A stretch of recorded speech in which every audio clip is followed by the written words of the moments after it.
My name is Rachel Miller. I am 28 years old, and I thought going to my sister's wedding would just be another reminder that in my family I never belonged. I expected the sideways glances, the empty seat by the fire exit, the way my mother's pearls always seemed to shine brighter when she looked at Emily instead of me. But that night held something more than humiliation. My fiancé leaned close, his voice steady in my ear, and what he whispered made my blood run cold. What if the man my sister was marrying wasn't who everyone thought he was? What if the truth could turn a ballroom filled with roses and champagne into chaos? Stay with me, because what I witnessed that night will make you question how far family pride can blind them, and how fast one secret can change everything. I shifted in my chair, trying not to let the draft from the exit door bother me, but it slipped in cold and sharp, settling in my bones. The table felt like a punishment. I watched waiters circle the main floor with trays of champagne, each flute catching the glow of chandeliers, while mine sat empty. The hum of laughter swirled around me, a sound that should have felt like celebration but instead pressed heavy, reminding me of my place. A couple I barely knew slowed near my table, glancing down at my bread plate, then back at me with polite, strained smiles. They moved on without a word. I pressed my lips together and folded my hands in my lap. I had learned years ago how to sit through moments like this without flinching. My mother called it grace. I called it survival.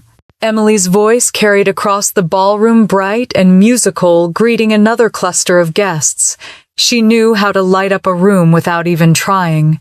Her gown was custom, the lace delicate as frost, every bead catching the light, as if the stars themselves had been sewn into her dress. Guests leaned in toward her, captivated, as if her smile held secrets they longed to share.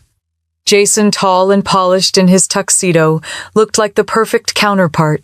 They were the storybook pair, the image of a perfect future. I lowered my eyes to the dry bread in front of me. It wasn't about the food. It never was. It was about the message. You don't belong here, Rachel. Not at this table.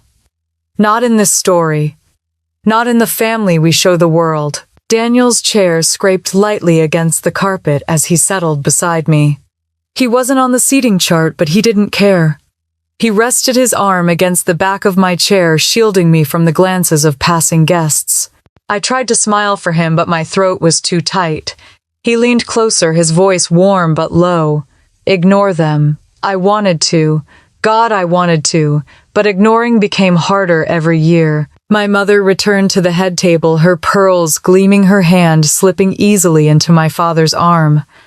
I watched her laugh at something Robert Langford said, tilting her head the same way Emily did. The resemblance between mother and daughter was striking. I had heard that my whole life. Emily is your mother's image. Emily is the one who takes after her. I wondered if anyone noticed that no one ever said who I took after. The music softened, and the clinking of glasses began as servers prepared for the first round of toasts. Emily's cheeks flushed as guests raised their glasses, her eyes shining. I should have been happy for her. She was my sister. But all I felt was the familiar heaviness of being set aside, the extra chair no one knew where to put. Daniel's hand found mine again, his thumb moving slowly over my knuckles. He didn't look at me when he spoke. He looked at Jason. You don't deserve this. I let out a bitter laugh under my breath. I'm used to it. I'm not talking about the bread, Rachel. His eyes sharpened, focused on the groom. I'm talking about him. My heart stumbled. What about him? Daniel's jaw tightened. Something's off. I studied Jason, then really studied him. He was smiling, shaking hands, whispering with a man in a navy suit I didn't recognize. His phone remained in his hand, thumb brushing over the screen, even as he nodded to the conversation. He looked confident, but not carefree. Calculated. Alert. Do you know him? My voice barely made it past my lips. Daniel didn't answer right away. His gaze stayed locked on Jason like a hawk circling prey. Finally, he spoke low and certain. I know enough. A ripple of unease spread through me, sharper than my mother's mumbled insult, deeper than the sting of being hidden away at this table. I wanted to ask more, to demand an explanation, but the music rose, applause followed, and the crowd's energy swept over the room like a tide I couldn't stop. The bride and groom moved toward the dance floor, their smiles wide, their steps light, the picture of happiness. Around me, chairs shifted, guests leaned forward, cameras lifted. Every detail sparkled with promise. And yet Daniel's hand stayed steady on mine, his body taut beside me, as though we were sitting not at a wedding but at the edge of something dangerous. For the first time that night, the humiliation faded into the background. What Daniel had said now pulsed louder than the orchestra. Something isn't right. And as I watched Jason glance over his shoulder once, twice, scanning the exits with a flicker of unease, I knew Daniel was right. This wasn't just my sister's perfect wedding. This was the beginning of something none of us were ready for. My mind drifted back to the times when I first learned what it meant to be invisible. I was 10 years old, sitting on a park bench in Cambridge, with a birthday hat tilted on my head and a box of cupcakes balanced on my knees. My mother had told me to wait there, that my friends would be arriving soon, that she and Dad had to take Emily to her ballet rehearsal first, but they would be back before the candles were lit. I sat there, watching the sky turn from blue to orange, the frosting melting slightly in the sun, and no one ever came. After an hour, I finally gave up and carried the cupcakes home, each step heavier than the last. When I opened the apartment door, Emily was twirling in the living room, her new tutu, glittering, my mother clapping and praising her. My father sat in his armchair with a glass of scotch, nodding with approval. No one mentioned my birthday. No one asked about the untouched cupcakes. That night, I ate one by myself at the kitchen table while Emily's recital costume hung on the back of a chair like a trophy. It became a pattern, a quiet rhythm of exclusion. When Emily graduated middle school, my parents threw her a garden party with balloons and catered food. A photographer came to take pictures of her in a white dress. The neighbors gathered, and the air buzzed with excitement. When it was my turn 2 years later, my father mixed up the date of my ceremony, and my mother said she was busy with a charity brunch. I walked across the stage in my cap and gown, scanning the crowd for familiar faces, but there were none. Julie's father, my best friend at the time, offered me a ride home. I smiled and said thank you, but the emptiness settled deep, heavier than the gown draped over my shoulders. In high school, the comparisons grew sharper. Emily was crowned homecoming princess, her photo spread across the yearbook, my mother clipping it out and framing it. I had made honor roll, but when I showed my report card, my father said academics were fine, but people remembered beauty. My mother nodded in agreement. Emily basked in the glow of every achievement while I learned to keep my victories quiet, folded away like papers at the bottom of a drawer. One memory cut deeper than most. I was 19, finishing my sophomore year at Boston University, and my grandmother passed away. She had been the only one who noticed me, the only one who remembered my birthday without fail. In her will, she left a small savings account for me. Not much, but enough to help me buy a used car so I could commute to classes and my part-time job. I was stunned and grateful, feeling for the first time like someone had truly seen me. But the moment was stolen quickly. My parents called me into the kitchen, their voices calm but their eyes sharp. Emily needs a car to get to her modeling shoots, they said. She is the one with potential. If you care about the family, you will sign the account over. I remember holding the pen, my fingers trembling, my chest burning with anger, but my father's voice was steady. Family comes first. My mother added softly, "Don't make this difficult." Emily stood behind them, smiling faintly, already holding the car brochures. I signed. And just like that, what little I had was gone. Emily drove off in a shiny silver Honda the next week, posting pictures with captions about how blessed she was, and I caught the bus to work in the rain. That betrayal stayed with me more than the missed birthdays or the empty graduations. It taught me that in my family I was not simply overlooked, I was expendable. Sitting in that ballroom now, years later, the chandelier lights reflecting off champagne glasses, I wasn't offered. I felt the echo of that pen in my hand, the sting of giving up something meant for me. It all wove together, each slight connected like beads on a string, leading to this moment where I sat alone by the exit while my sister floated at the center like a queen. Daniel's hand rested on mine again, warm and steady, pulling me back to the present. His thumb brushed my knuckles as if he sensed the storm in my chest.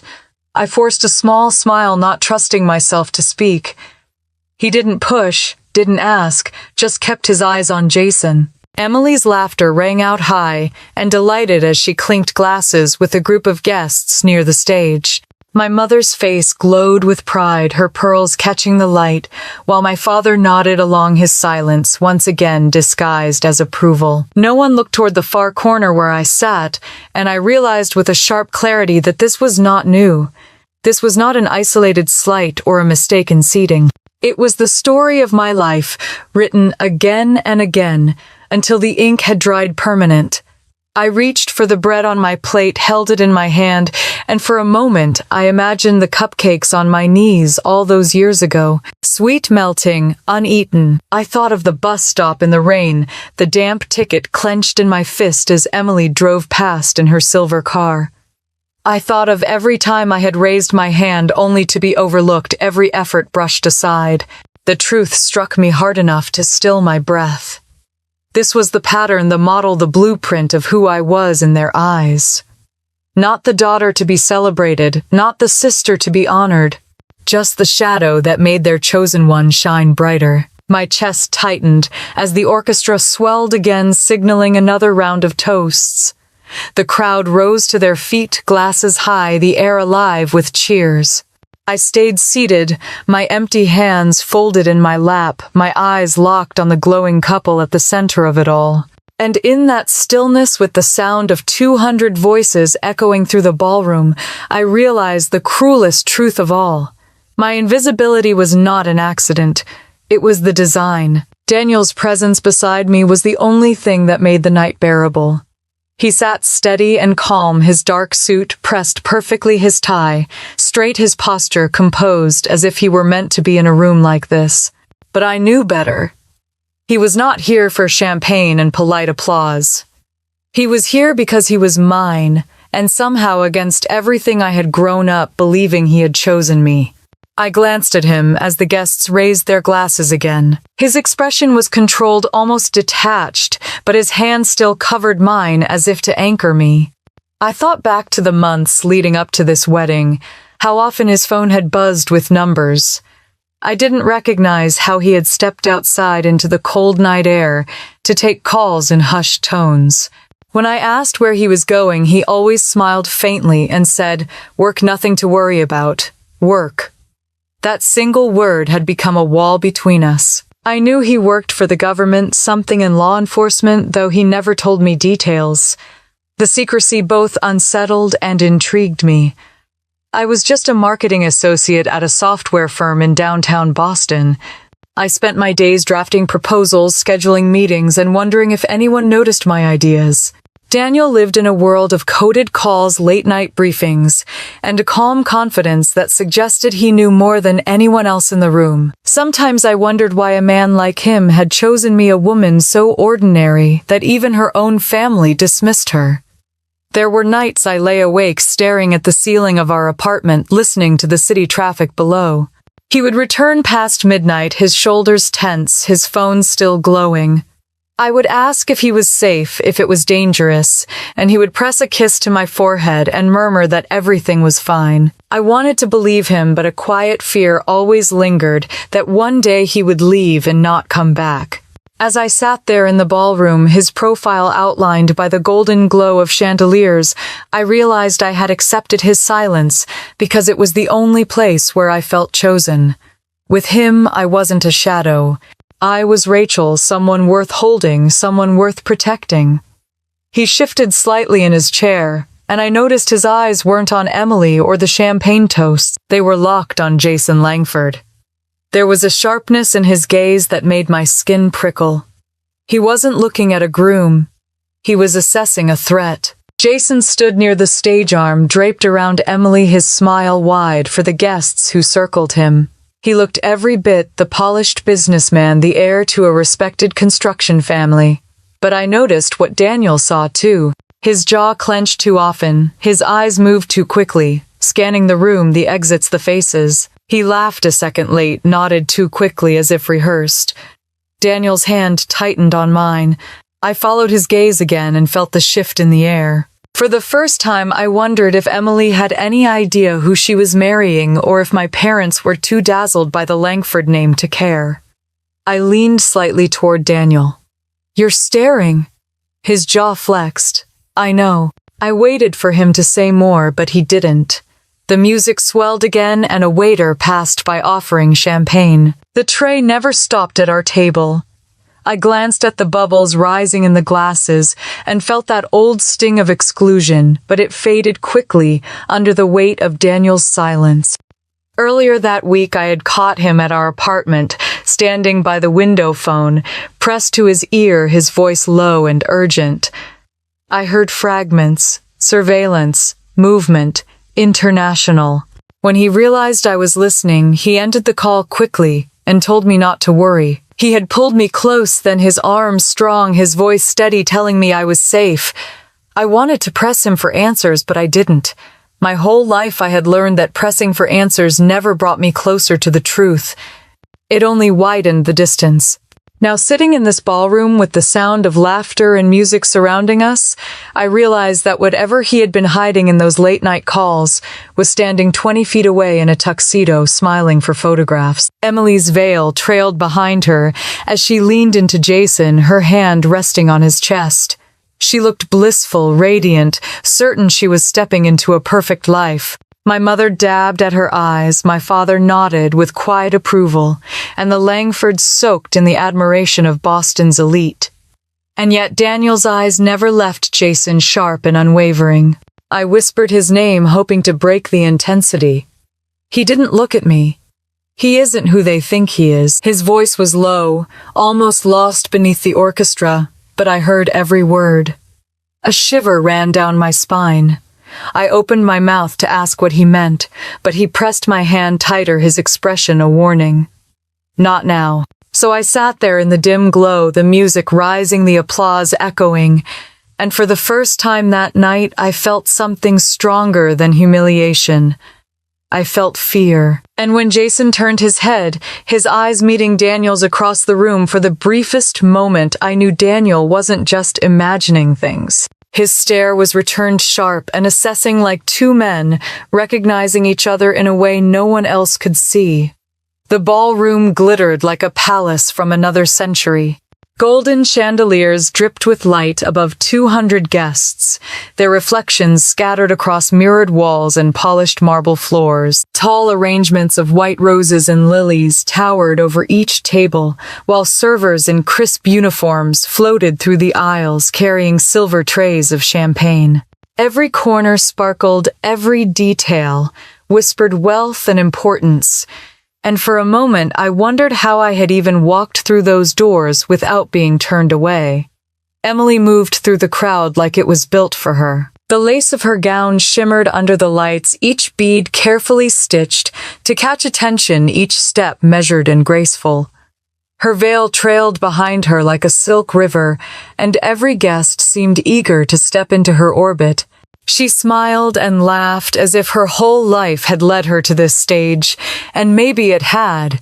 My mother Margaret stood near the head table, glowing with pride, one hand pressed delicately to her pearls, the other clapping for her daughter. She whispered to anyone within reach about Emily's beauty, Jason's power, and how the Millers and Langfords were now connected forever. My father Richard lingered beside her. His smile polite, his shoulders a little too stiff, as if he knew how fragile the image was, but dared not crack it. I sat at my lonely table by the fire exit, staring at my name card, trying to ignore the chill of being forgotten. The music rose, violins weaving through the air, and laughter filled the space. The scent of roses and champagne drifted around me, but none of it touched my corner. A coat rack leaned behind me, reminding me of where I stood in the order of things. I saw Aunt Carol making her way past her dress, simple compared to the sequined gowns around her, but her eyes warm and direct. She leaned down as if adjusting her shoe and whispered, "I always knew this was unfair to you, Rachel. Always."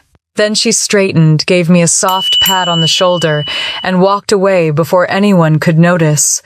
The words stayed with me, sharp and comforting all at once. She had noticed. Someone had seen what I had felt all my life.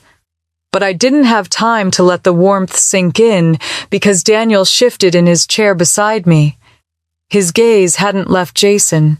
The groom was laughing with a city councilman, now gesturing broadly with his glass, his phone still clutched in his other hand. His smile was too polished, too practiced. Daniel leaned close, his voice low enough that it barely cut through the swell of music. "Jason Langford isn't the businessman they think he is." The words chilled me. I turned my head to him, searching his face for any hint of doubt, but there was none. His jaw was firm, his eyes cold. He wasn't speculating. He was certain. I looked back at Jason, standing tall with Emily's hand looped through his arm. His tuxedo immaculate, his family gathered proudly at his side. The Langfords were old Boston money owners of construction firms that built half the skyline, their name etched into universities and charity halls. To the guests in that room, Jason was the definition of legacy. But Daniel's tone cut through the illusion. Not a businessman, not who they think he is. I pressed my palms against my lap, my mind racing. I wanted to ask how he knew what he meant, what Jason truly was, but the words caught in my throat. Around us, the guests raised their glasses again, oblivious to the storm building in Daniel's silence. My mother was laughing with the mayor's wife. Emily was radiant under the lights, and Jason's smile never faltered. The orchestra shifted to a softer melody, and the chatter dimmed slightly as servers lit candles at each table. The glow spread through the room, gilding every detail, making the entire ballroom look like it had been dipped in gold. I sat in the shadows, Daniel's words echoing louder than the music, and tried to steady my breathing. I thought about what Aunt Carol had said, how unfair it had always been. And I realized tonight was not just about being overlooked again. It was about something much bigger, something dangerous. Jason laughed again, too loudly this time, his hand tightening on Emily's waist as he scanned the crowd. For a moment, his eyes swept toward the back of the room, toward the fire exit, toward me. And though it lasted only a second, I felt the weight of his glance like a warning. I turned back to Daniel, but he didn't move. His stare was locked, sharp and steady, as if he were already preparing for what no one else in the room could imagine. And in that moment, with the music swelling and the candles flickering, I felt the ground shift beneath me. This wasn't just a wedding. This was the opening act of something that could tear everything apart. Jason's charm began to unravel the longer I kept my eyes on him. At first, it was small things, easy to dismiss if you weren't paying attention. He checked his watch too often, lifting his wrist in sharp movements as if every passing minute carried weight. His phone was never out of his grip. Even when someone clapped him on the back or leaned in for a congratulatory handshake, his thumb kept gliding across the screen, his jaw tightening each time the device buzzed. Emily glowed beside him, soaking in the admiration of the guests. She laughed easily, her cheeks flushed from champagne, her fingers curled around his arm like she had just won a prize. I wondered if she noticed how stiff he was, how his eyes darted toward the exits instead of lingering on her. Or maybe she had spent her whole life learning to ignore things that didn't fit the picture she wanted the world to see. The string quartet moved into a softer melody, and the ballroom seemed to melt in golden candlelight. Guests swayed on the dance floor, their silk gowns brushing against polished shoes, their laughter ringing out above the music. It looked perfect from a distance, but the tension at the center of the room was becoming impossible to ignore. Daniel shifted beside me, his body angled toward Jason. His expression didn't change, but I felt the way his grip on my hand tightened.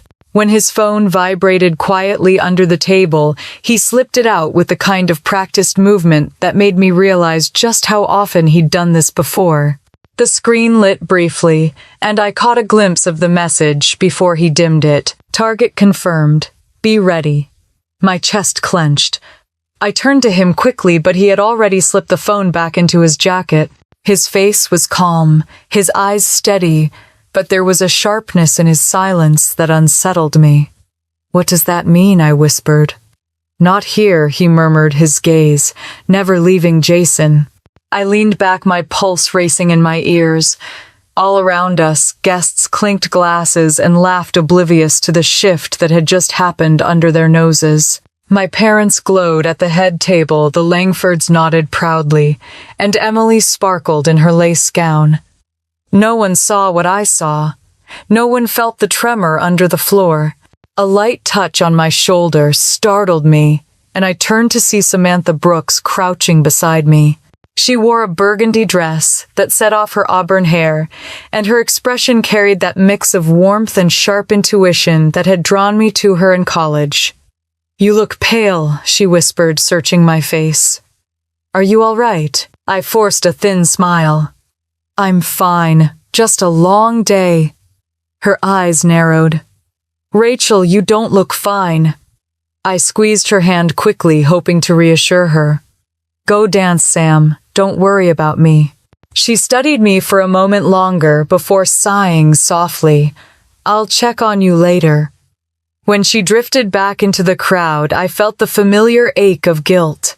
Samantha had always been the one who tried to pull me out of the shadows, but tonight I couldn't risk dragging her into whatever storm was brewing. Jason moved, then excusing himself from a conversation with a councilman and slipping toward the edge of the ballroom.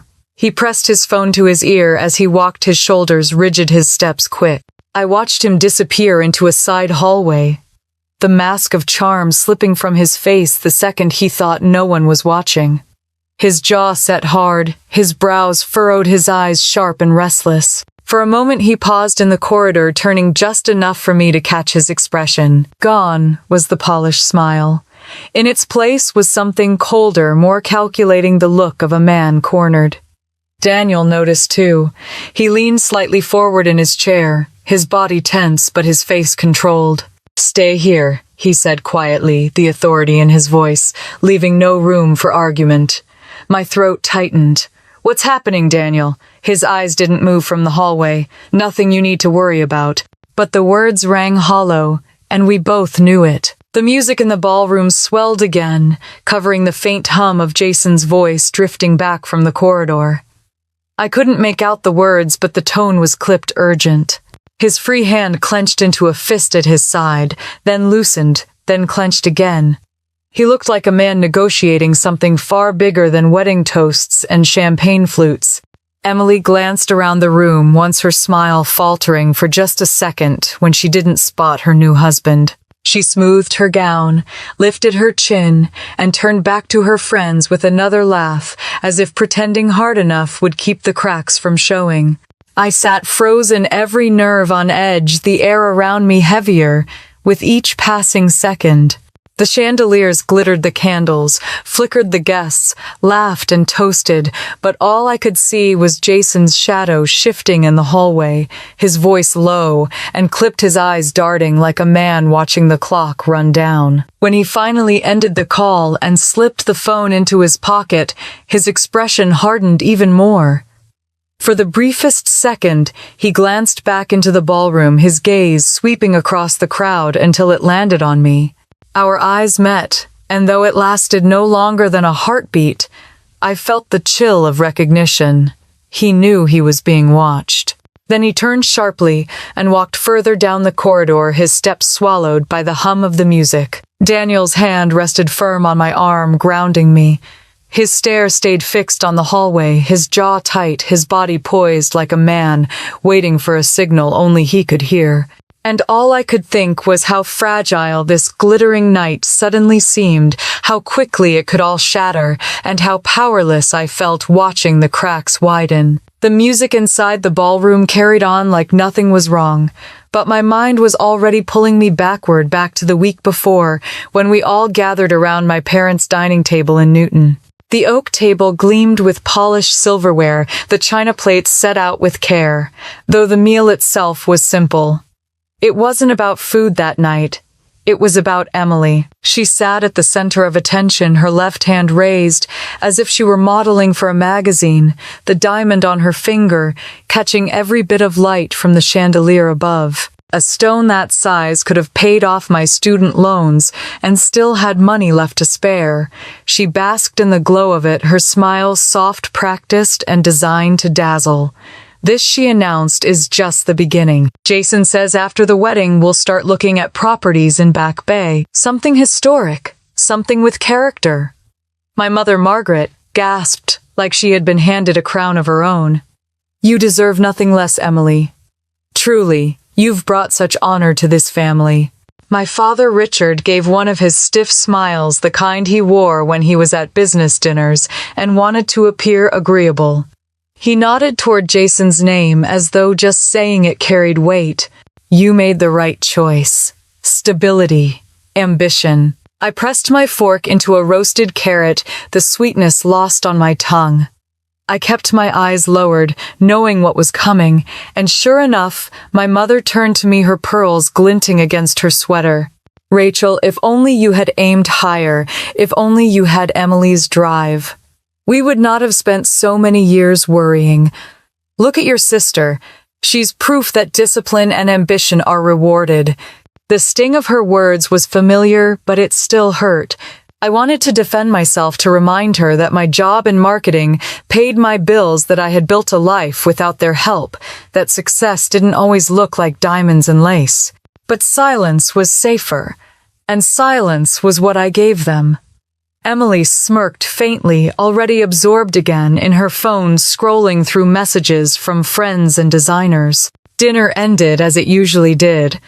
My parents glowing, Emily triumphant, me fading into the wallpaper. I drove home that night with my teeth clenched, my chest tight, wondering why I still let their words dig so deep. Later, when Daniel came through my apartment door, the clock nearly struck midnight. Snow clung to his coat, his eyes were tired, and in his hand was a folder thick with papers. He set it quickly on the shelf, almost too quickly, as though it carried secrets he couldn't risk me seeing. Long night, he said, his voice steady but worn. I wanted to ask what was inside, why his phone vibrated at odd hours, why his eyes carried shadows I didn't understand. But the words stayed behind my teeth. He pulled me into his arms, kissed the top of my head, and promised me everything was fine. I nodded, even though my gut told me it wasn't. Now, seated in the glittering ballroom, those memories clashed with the sight of Jason Langford slipping into the hallway.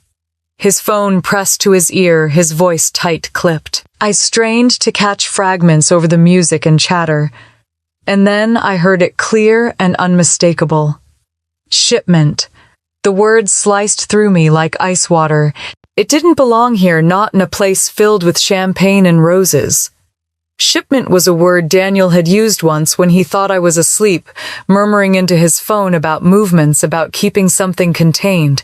I had chalked it up to government jargon I wasn't supposed to understand. Hearing it now in Jason's voice made my stomach lurch. I leaned slightly closer to Daniel, my lips barely moving. Did you hear that?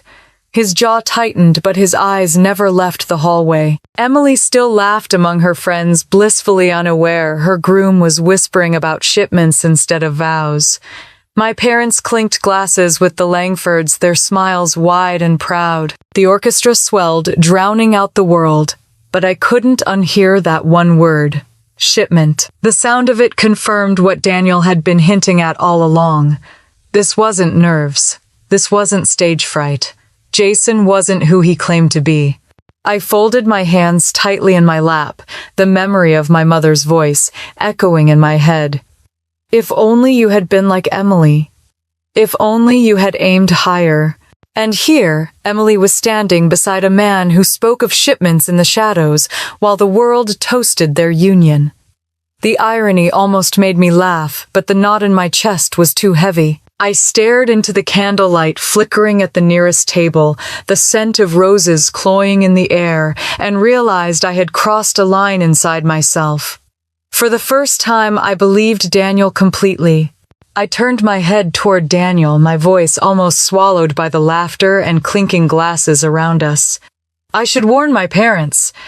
If they knew what Jason really was, maybe they could stop this before it got worse. Daniel's grip tightened on my hand, steady but firm his eyes, never leaving the hallway where Jason had disappeared. Don't. They won't believe you.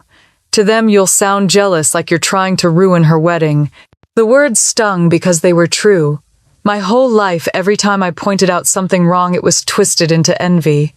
When Emily dated a boy who openly cheated, I told her she deserved better. She screamed that I was bitter. When she came home from college bragging about friends who used her for her money, I tried to warn her. My mother scolded me for trying to take her joy.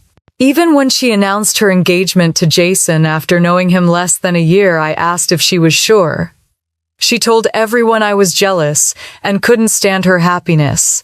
So I sat there, heart pounding, knowing Daniel was right. If I walked across that ballroom and told them the truth, my mother would sneer, my father would go silent, and Emily would smirk like she always did.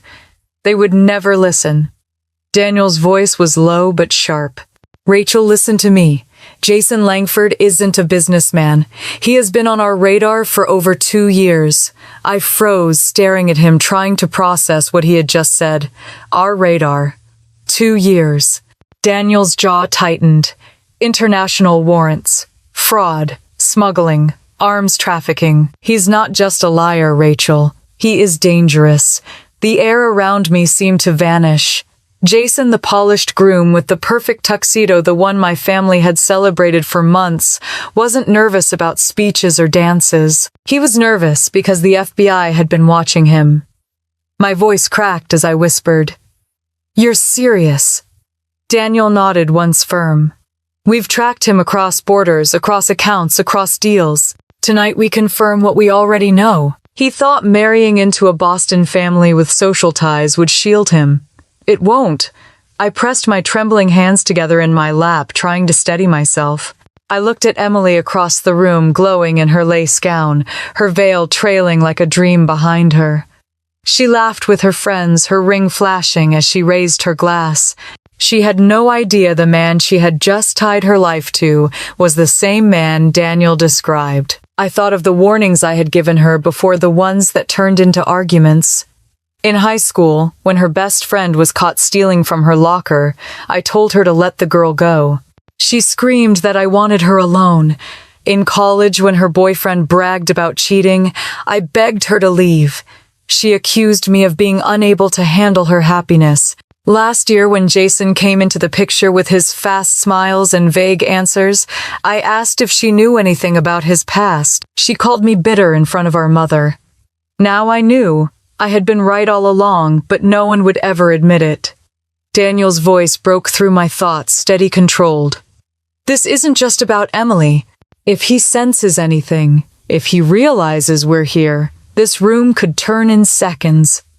I glanced around at the 200 guests, their glasses raised high, their laughter echoing under the chandeliers. My parents sat proudly at the head table, their faces glowing with approval, blind to the truth looming over them.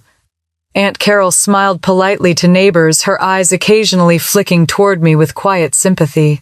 And Emily stood at the center of it all, her gown glittering, her joy untouched. I wanted to stand and shout it across the room to tell them their perfect night was a lie. But Daniel's hand pressed on mine again, grounding me. His whisper carried a warning. If you speak now, he'll know we're onto him. You'll put everyone in danger. Danger. The word chilled me more than the air drifting from the fire exit behind me. I watched Jason reappear in the corridor, phone still in hand, his expression hard. I couldn't hear everything he said, but one word carried back clear enough to slice through the music. Shipment. I stiffened. Daniel's eyes flicked to mine sharp, and for the first time I didn't need him to explain. Jason wasn't talking about wedding gifts or deliveries. It was the kind of word Daniel used when he thought I was asleep, murmuring into his phone about intercepted cargo or coordinated movements. Emily's laughter rang out again across the ballroom, the sound jarring against the reality pressing in on me. I wrapped my arms around myself and shivered. All those years my family told me I was jealous, that I only wanted to tear her down. But the truth was right in front of us, dressed in a tuxedo, hiding crimes behind a smile. I stared at the chandeliers, at the glittering glasses, at the roses spilling from their vases, and I understood with a sick clarity. This was not a wedding anymore. It was a powder keg. One wrong move, and the celebration my parents had built their pride on could become a battlefield. The clinking of silverware quieted as Robert Langford rose from his seat at the head table. He was a tall man with a voice built for podiums, not weddings. The room hushed the moment he tapped his glass, the strings fading into silence, all 200 guests turning toward him. Tonight, he declared, we celebrate not just the union of two people, but the joining of two legacies. The Langford family is honored to welcome Emily into our circle, and we are grateful for the Millers who raised such a remarkable young woman. Applause swelled polite and practiced bouncing off the mirrored walls. My mother Margaret glowed as though the speech were written for her alone. She sat straighter in her chair, pearls gleaming under the lights, her hand resting delicately on the stem of her champagne glass. She leaned forward slightly, catching my eye across the room. The smile she gave me was small, sharp, almost imperceptible to anyone else. It wasn't a smile of pride. It was triumph, the kind that said, "See, Emily is everything you could never be." My chest tightened. I forced my gaze back to Robert, his words pouring out like a sermon full of gratitude, honor, legacy. But all I could hear were the whispers beginning to spread among the tables. Poor Rachel. Sitting all the way in the back. Did they even put her on the guest list properly? She looks like she doesn't belong here. The words drifted in fragments, carried on champagne bubbles and soft laughter. My cheeks burned, though I had learned long ago how to keep my expression still. I traced the rim of my empty glass, watching the golden chandeliers blur as tears pressed at the corners of my eyes. Robert lifted his glass high. To Jason and Emily, may their future be as bright as the room we stand in tonight. The toast was met with cheers and clinking glasses. My mother laughed too loudly, her hand brushing Emily's arm, her eyes still cutting back to me with that smug satisfaction. My father Richard smiled thinly, nodding along as though agreeing with every word. I sat in silence, invisible, while my sister basked in the glow of 100 admiring eyes. Then Daniel shifted beside me. His hand brushed against my arm, steadying me, pulling me back from the fog of humiliation. I turned toward him, ready to whisper something, anything but the movement he made stopped my breath.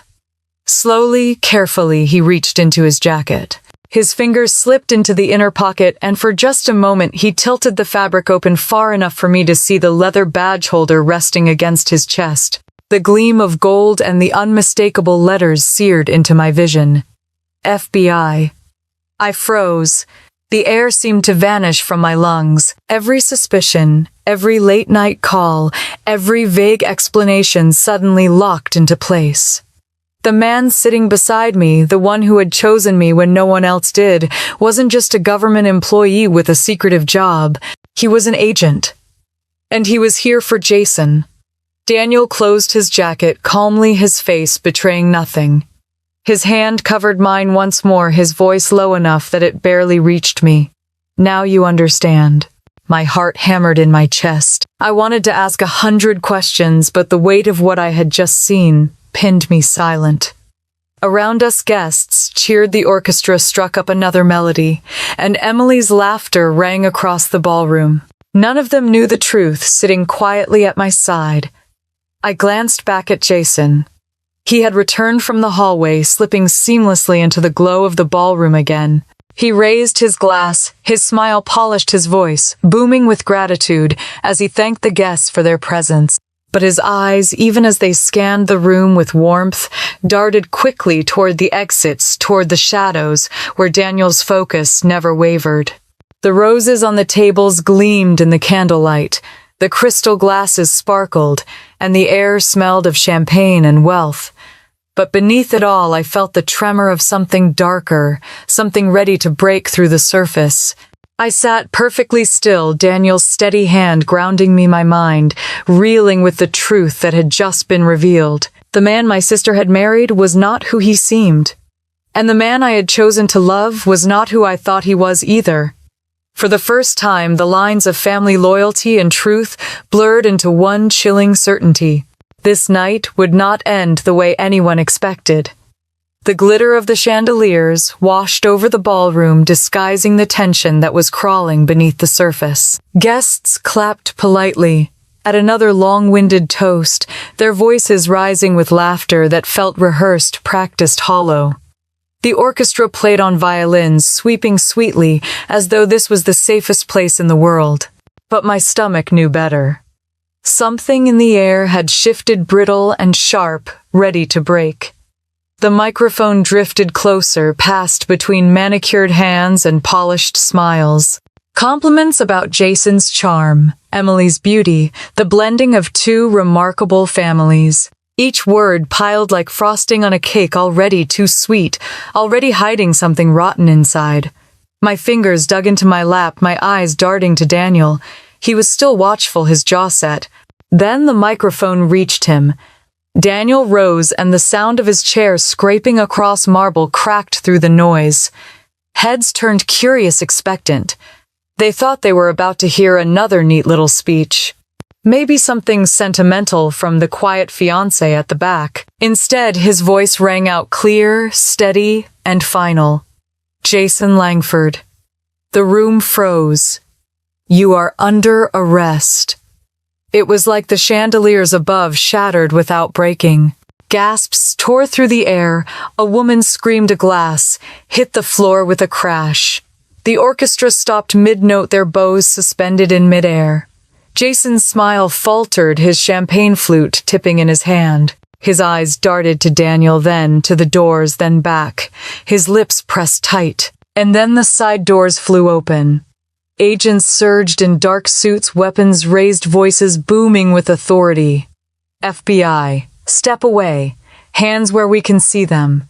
Clear the area now. Chaos erupted. Guests shrieked, chairs toppled, gowns swished against the carpet as people stumbled toward exits. Waiters dropped silver trays, champagne flooding the floor. The orderly, glittering celebration dissolved in seconds into pure panic. Jason froze, then moved. The glass fell from his hand and shattered, and his arm shot under his jacket. I saw the glint before my brain caught up. A gun. The ballroom erupted with shouted commands. Drop it. Drop the weapon. Now. Jason raised his arm, his face twisted with something raw and dangerous. His hand shook, but the gun was steady enough as he leveled it at the agents closing in.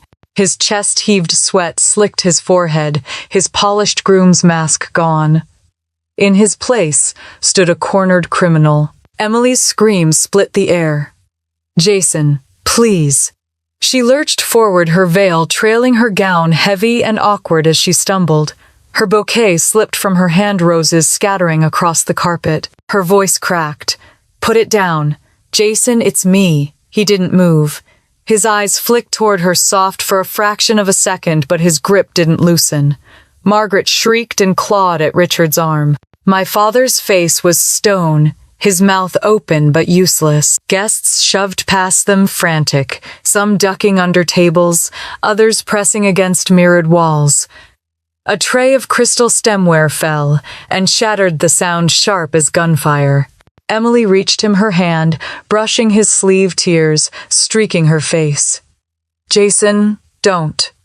Stop this. For the briefest heartbeat, he seemed to falter.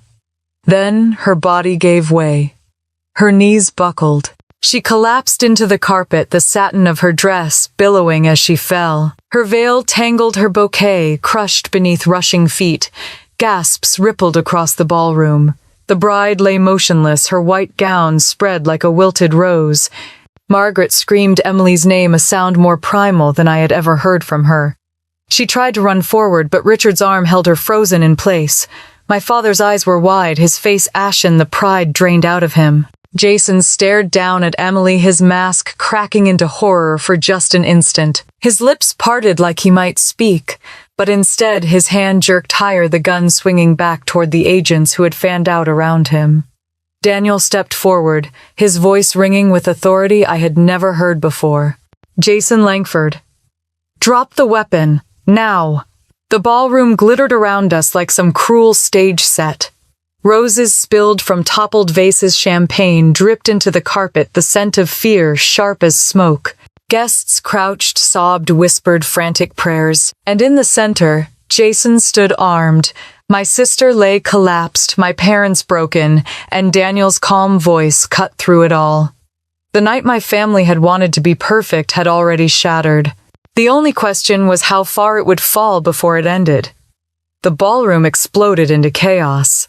Screams overlapped chairs, toppled glasses shattered across the marble floor, and the chandeliers above swayed with the stampede of 200 frantic guests. The music had died, but the echo of fear was deafening. Agents shouted commands, their weapons trained on Jason, their movements swift and coordinated. Guests shoved one another in their rush to escape gowns, tangling tuxedos, ripped children crying. The scent of champagne and roses mixed with sweat and terror. Jason fired. The crack of the gunshot split the room, sending people diving under tables and crawling across the floor. The bullet buried itself in a wall of mirrors, spraying shards across the crowd. A woman screamed as glass rained down over her sequined dress. The agents advanced, forming a line, their voices cutting through the panic. "Drop it, Jason. Put the gun down now." But Jason was wild-eyed, his chest heaving, his voice hoarse with fury. "Stay back. Stay away from me." Emily lay on the floor, her gown spread around her like broken wings, her mother wailing beside her. Margaret's hands trembled as she tried to lift her daughter's veil, her pearls snapping loose from her neck and scattering across the carpet. Richard finally found his voice raw and broken. "My God, what is happening to my family?" His shout carried above the chaos, but it was drowned quickly by another round of gunfire. Jason pulled the trigger again, sending agents diving behind overturned tables. Sparks flew from a chandelier chain, the light flickering as the crystal fixture rattled above. Guests trampled over roses and broken glass as they fought to push through the side exits. Daniel was beside me, steady and sharp, his hand gripping my arm. "Stay down, Rachel. Stay with me." His body shielded mine as the crowd surged, people clawing for space, their panic suffocating. A waiter stumbled into us, his white jacket streaked with blood from a cut on his arm, his tray bent underfoot. Jason staggered backward as the agents closed in, his gun, hand trembling but still raised. The polished groom in a designer tuxedo had vanished, replaced by a hunted man desperate to carve his way out. He backed toward the side of the ballroom, firing another shot that shattered a vase and sent crimson roses spilling across the floor like blood. The agents fanned out, circling, their voices calm but urgent. "Drop it, Jason. There's no way out." Jason's eyes flickered toward the far hallway. He saw what they all saw, a service door slightly ajar, the only exit not yet sealed. Daniel cursed under his breath, his hand pressing me closer against the wall as the crush of fleeing guests surged past. People screamed and shoved, their polished elegance shredded by raw survival. A child cried for her mother. A man tripped and was dragged up by another guest, their cufflinks and gowns forgotten in the rush. Jason fired again, the bullet sparking against a silver tray that clattered to the ground. The agents ducked, then moved tighter, their steps coordinated, forcing him backward inch by inch. But Jason fought like a cornered animal, his eyes burning with defiance. Margaret sobbed louder, clutching Emily's limp hand, while Richard swayed beside them, his face ghostly.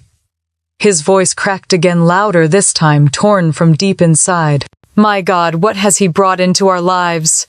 No one answered him. The answer was written across the chaos, across the toppled tables, and shattered crystal, across the collapsed bride and the armed groom fighting against justice. Jason's back hit the wall near the service corridor. He turned sharply, firing once more, and the agents ducked, their voices surging. Go block the exit." But he was faster. With one last burst of desperate strength, Jason shoved a table aside and lunged for the narrow hall. The crowd screamed again, bodies colliding, as people tried to press themselves farther from his path. The chandeliers swung violently now, their crystals rattling like teeth, the entire ballroom trembling under the weight of panic. Daniel shoved me behind him, his frame unyielding, as a guest slammed against my shoulder in the rush. "Stay with me," he ordered, his voice low and unshaken even as chaos clawed at us. I looked past him in time to see Jason disappear into the dark hallway, his figure swallowed by the shadows, leaving behind the wreckage of the ballroom. The room he abandoned was no longer a wedding. It was ruin. Roses lay crushed pearls, scattered like tears, champagne soaking the floor. Emily lay pale and motionless, her mother's sobs breaking through the noise. My father stood with his hands gripping his head, his eyes hollow, whispering to no one, to everyone, to himself. What happened to us? And still the echoes of Jason's gunfire rang in my ears even after he was gone. The marble lobby echoed with the heavy thud of boots as agents chased Jason beyond the ballroom. The shouts grew louder, sharp commands cutting through the air, followed by the scrape of bodies colliding.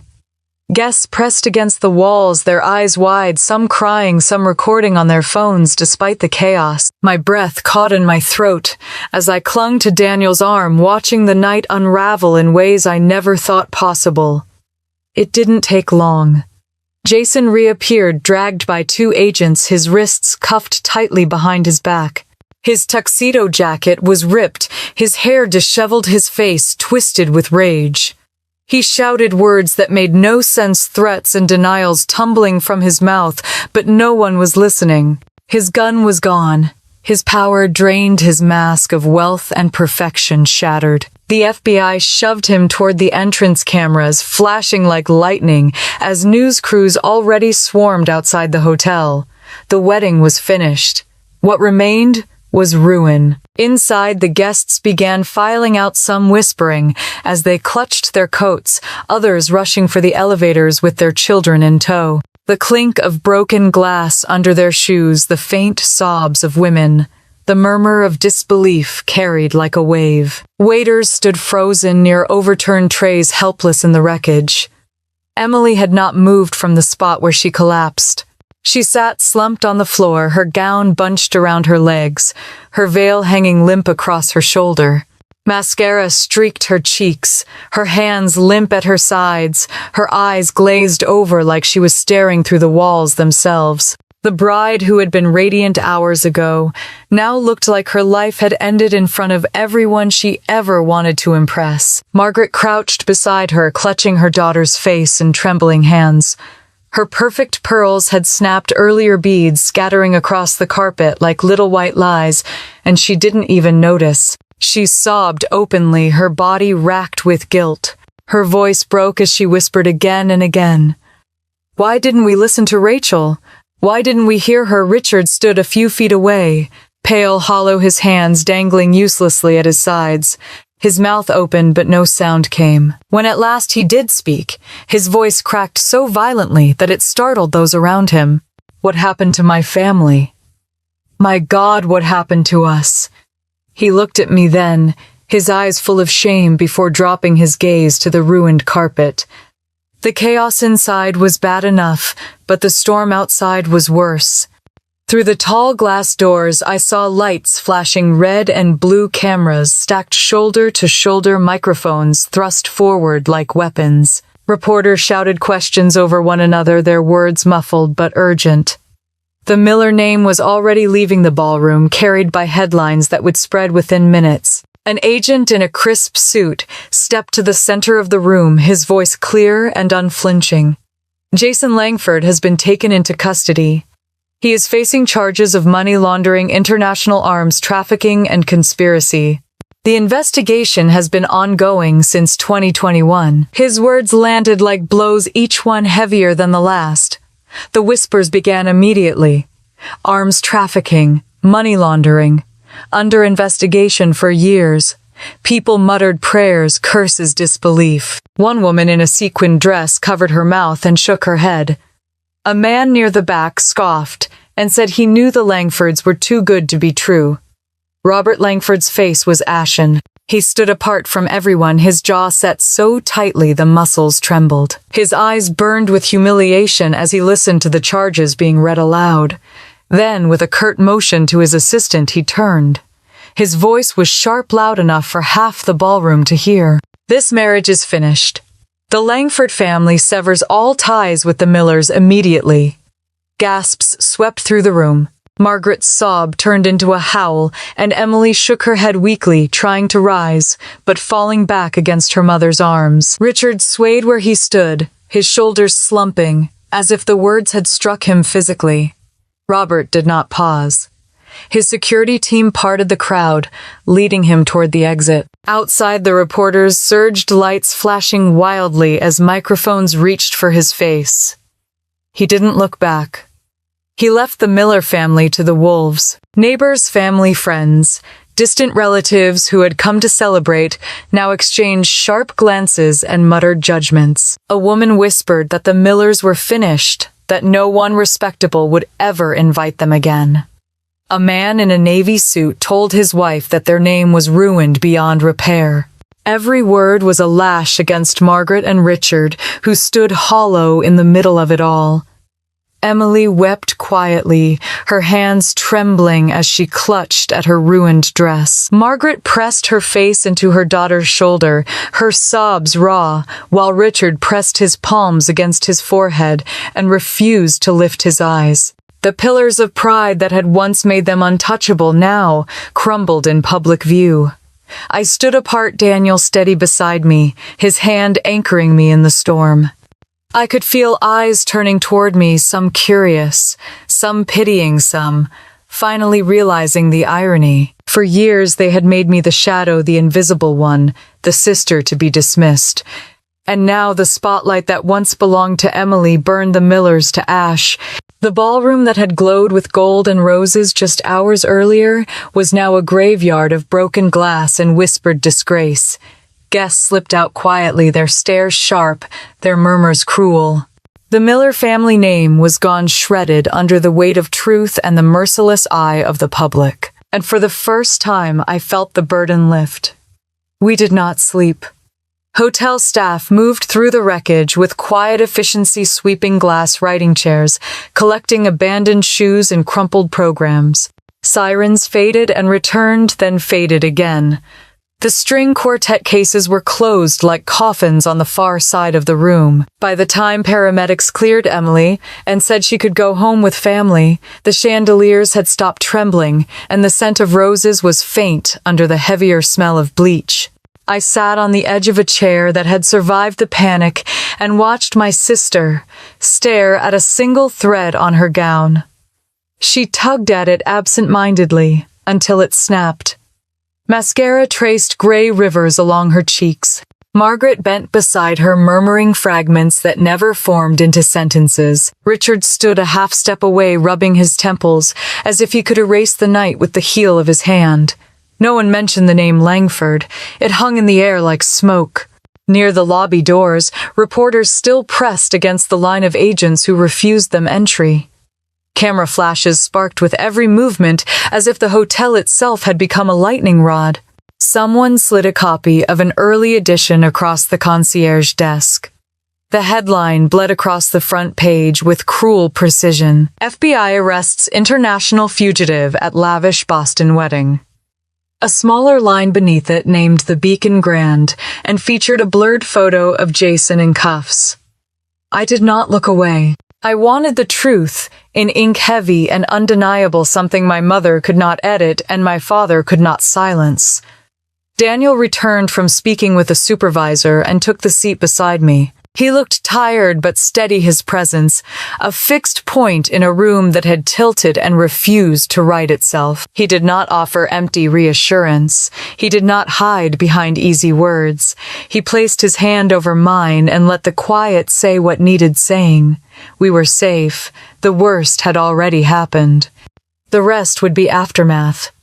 Emily tried to stand and failed. Margaret gathered the folds of satin and eased her back down. The pearls that had snapped earlier kept turning up underfoot and in the hems of tablecloths. Margaret brushed one from the crease of Emily's palm and stared at it like a strange seed that would never grow. When she lifted her eyes to me, something in them had softened, not pity and not pride, but recognition. She swallowed and looked away.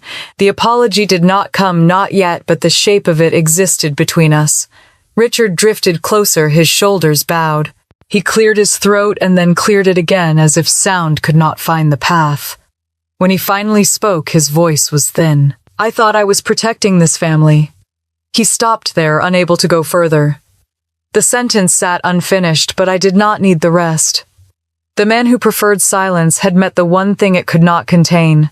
An agent approached with paperwork for statements.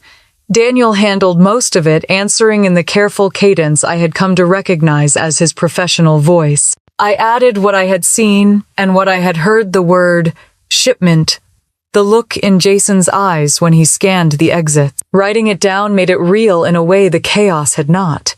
Ink pinned it to time. Outside, the sky paled toward morning. The reporters did not thin, they multiplied. More headlines would follow by breakfast. By noon, there would be talk radio segments and op-eds, and neighbors pretending they had always known. Karma does not ask for permission. It simply arrives, sometimes late, sometimes with an audience. We finally rose to leave the ballroom. Staff held the door for us, their faces courteous and careful. Margaret took Emily's arm. Richard took Margaret's bag with a kind of clumsy reverence. We moved as a small procession through the lobby where floral arches looked absurd, now stray petals sticking to the soles of shoes. Near the revolving doors, Margaret stopped. She turned to me, not dramatic, not grand, just a woman who had run out of ways to pretend. Her voice was rough. I see it now. The years. You. We should have listened. She faltered and then gave a single small nod, as if signing a document that had been in front of her all along. It was not absolution, but it was a beginning. I returned the nod and did not push for more. I had learned the hard way that a seed needs quiet to root. We stepped into the dawn. Cold air washed the hotel's perfume from my skin. Sirens had stilled. Traffic whispered along Beacon Street. Across the road, newspaper stands already carried the story that would follow our family for years. I watched a passerby pause, read the headline, and shake his head before walking on. To him, it was a scandal. To us, it was a reckoning.